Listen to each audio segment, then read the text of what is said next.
यह भारत का मैप है। भारत के लोग अपना संविधान बनाना चाहते थे, लेकिन इस पर ब्रिटिश ईस्ट इंडिया का कब्जा था। ब्रिटिश ईस्ट इंडिया कंपनी व्यापार के उद्देश्य से भारत आई थी। पश्चिम बंगाल में रह रही थी, व्यापार कर रही थी, लेकिन उसका धीरे धीरे प्रभुत्व पूरे भारत पर हो गया, जिससे वह राज करने शुरू कर दी।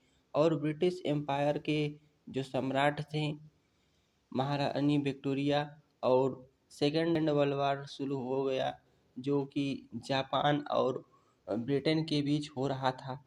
यहाँ के लोगों भारत के लोग भी इसी का लाभ उठाना चाहते थे। अंग्रेजों से तंग थे, वे अपना संविधान बनाना चाहते थे। संविधान बनाने के लिए लोग अपने विचार करने लगे कि संविधान कैसे बनेगा, क्यों बनेगा। एक ऐसा संविधान, भारतीय लोग भी अंग्रेजों से तंग आ चुके थे। वह भी चाहते थे कि अपना संविधान तैयार हो, उनका संविधान बने, इसलिए वह अपनी मीटिंग शुरू करते हैं। अंग्रेजों के सामने पहली बार भारत के लिए एक संविधान होना चाहिए, इसका प्रस्ताव बाल गंगाधर तिलक द्वारा किया गया।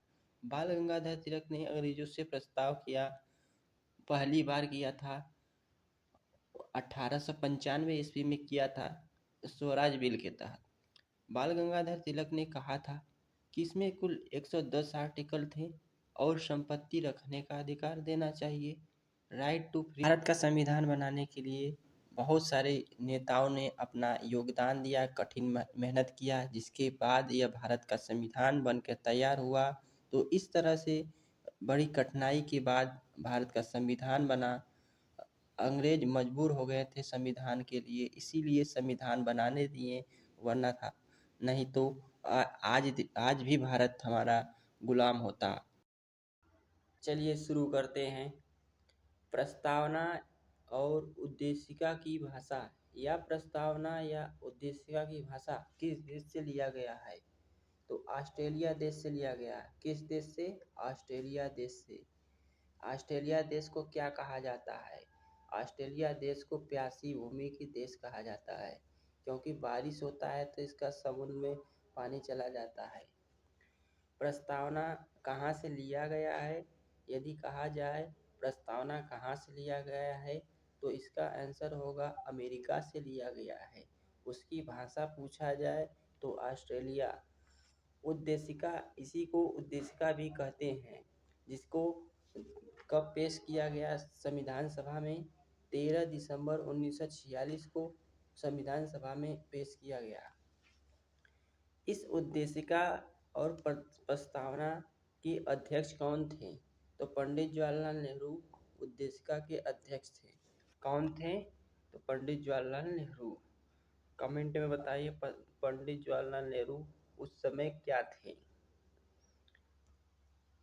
प्रस्तावना के संबंध में अनेक लोगों का अलग अलग मत है। एन के पालकीवाला कहता है कि प्रस्तावना एक संविधान का परिचय पत्र है। पालकीवाला ने संविधान को आइडेंटिटी कार्ड बताया।